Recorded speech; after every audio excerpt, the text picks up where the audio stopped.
Hi everyone, we're going to talk about sleep. As you know from my videos and shorts, I'm a big advocate of sleep just because I've struggled with sleep and I know how it can affect my workouts, it can affect my emotional well-being, it can affect my mental focus, it can affect how I feel even, about myself, about others, about even how I even may want to interact or not interact with people. And so I'm going to discuss about being sleep deprived. If you've ever been sleep deprived, this is what we're going to look into, and it's going to be a short video so you can access it.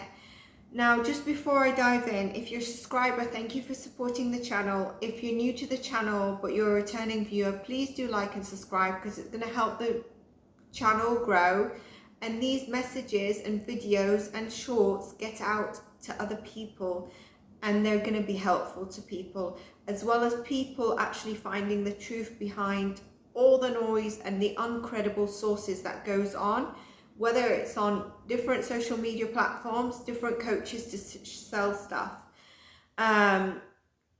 If you want to work with me, my email is in the description box below, and my website, you can check that out. Any questions you have, you can comment or send me an email, and I would be happily answering them. If it's an email about the services that you want to have coaching on, if it's a comment about a question, a query, or a video content, in the comment box below would be great.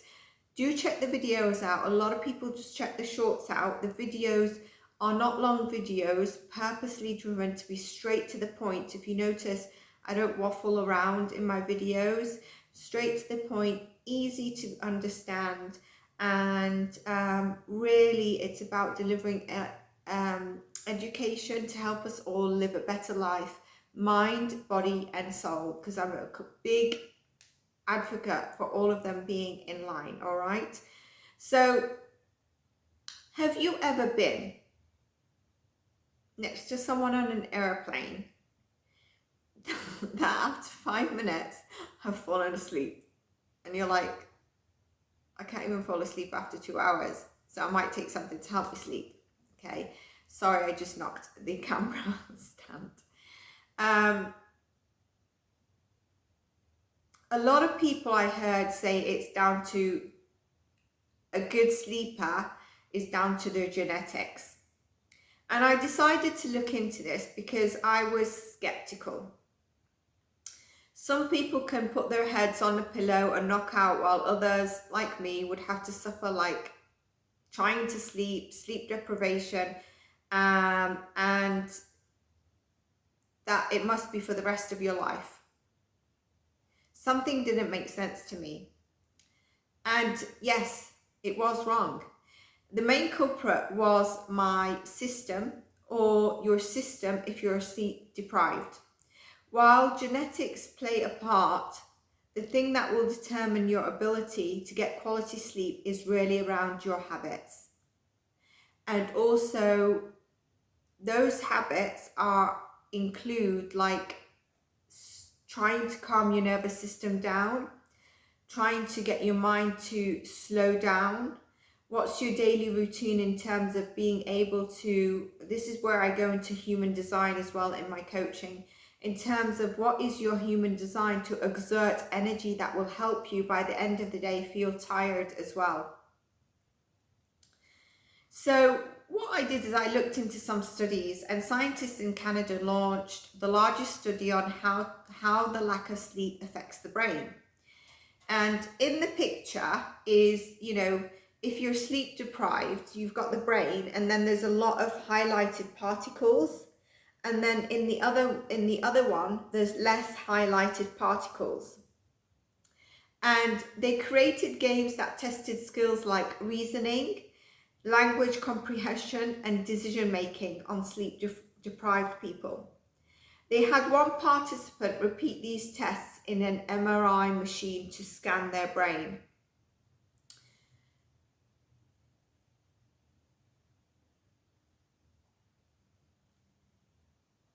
When they looked at the brain that has more highlighted areas that are lit up in the brain, that would be someone who's sleep deprived. The other person that's not so sleep deprived would have less highlighted elements in the brain scan. And that would just be, the measurement was just basically someone who had one normal night's sleep, the less highlight, and someone who had only 4 hours sleep. So just based on one night, not even multiple nights. The coloured areas of the highlighted activity happening are the activity that's happening in the brain. Okay, so when there's more lit up, there's more activity happening in the brain. And then on the other side, there was less highlighted, so there was less activity happening in the brain for the person who slept normally. Researchers at the University of Oslo found that the lack of sleep leads to reduced clearances of substances from the brain, because when they took their MRI after the sleep. These substances are the main of the same waste products that are seen to accumulate in the brains of those that have Alzheimer's disease later in life. That doesn't mean you're going to get Alzheimer's disease. It's just they could see like substances that are mainly of waste that remain in the brain were highlighted similar to those that have Alzheimer's disease. Takeaway one from this is that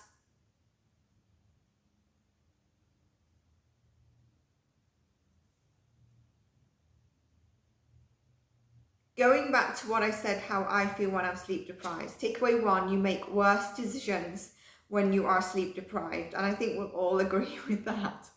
Researchers found that there was less activity in the frontal and parietal lobes of the brain, which are crucial for decision making, problem solving, and mood control when you are sleep deprived. You are just not as at your best when you don't get enough sleep. And I think we feel it. We totally feel it. Number two, long-term brain health. Some recent studies suggest that poor sleep contributes to high levels of beta amyloid protein in the brain, which can lead to amyloid plaques that are found in like further brain diseases like Alzheimer's in the long run. If you want a healthy brain, avoid long-term sleep deprivation. And so if you're someone that's like, yes, 4 hours sleep does me well, 5 hours sleep does me well, and even on the weekends you don't catch up on those amount of sleeps, or for example, some people have like 3-4 days of less than 7 hours sleep, more around the 4-5 hours, but then by the time they get to 5th and 6th or the weekend, they make up those hours, and that is, it's not the best, but you're giving your mind and body the rest it needs. But if you're continuous and you're like, no, I can function on 4 hours sleep, I'm cool, reassess that. That's what I'm saying. I'm not causing any fear. Reassess 4 to 5 hours sleep per night if you're like, I'm great functioning it. Because if you're great functioning it, imagine how you're going to be with 7 hours sleep. What should you do if you suffer from sleep deprivation is, when deprived from sleep, avoid making big decisions, pause before reacting to an emotion, just walk away if you need to, or decide I'm going to get a good night's sleep and I am going to take this on tomorrow. Number two, fix your sleeping habits. If you can't get enough hours, focus on increasing your sleep quality to make up for it. Like I said, you know, it might be after a day or so, you look at your sleep quality. One thing with me is that I wake up quite a lot, and that doesn't mean, so for example, if someone has 7 hours sleep, but they're waking up like 5 times a night, that's not often quality sleep, all right? Sometimes if you have 4 hours of solid sleep, no wake up, you might feel better when you wake up. So it's about implementing habits that are going to make us feel better, and we will be able to feel it, all right? To summarize, sleep deprivation is horrible for the brain. It's horrible on how it makes us feel. It's really important to get our sleep in, to try and fix the habits that we need to get our sleep in, to make sure that we're making up for hours, to rest our mind, body, even our soul.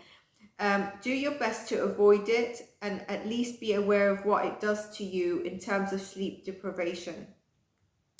If you're suffering with sleep deprivation, because for example, your mind doesn't turn off, I do breath work and meditation coaching, as well as cognitive behavioral coaching, and of course the life goals and success coaching, whatever you need to work on.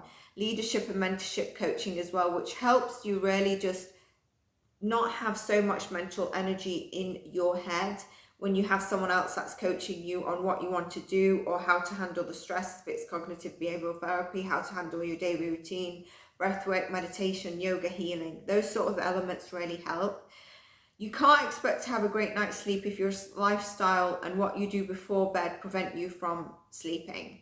So for example, I work out in the night, but I really try to make sure that I have some downtime, or my routine, going back to that, is right. If you're someone who, and some people have night shifts, some people have morning shifts, so it's about fixing that to make sure you get enough sleep.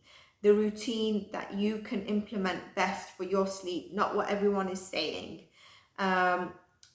That then makes you feel bad or as an odd one because you've got a different routine, or that's your work-life balance, that's your work shift, and so you're like, okay, I'm never going to be healthy, I'm never going to be able to follow the cardiac rhythm. Yes, cardiac rhythm is best, but for now you need to focus on getting your sleep in, and your routine will then balance out.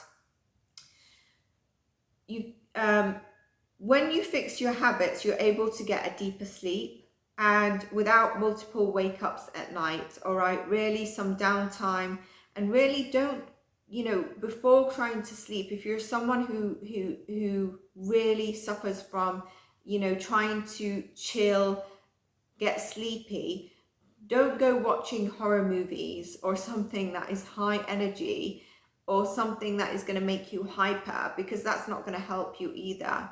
And if we can do it, or other people can do it, we can do it, and it's really just about looking at your routine and your habits, and don't think you're doomed if someone says it's about genetics and any other bullcrap.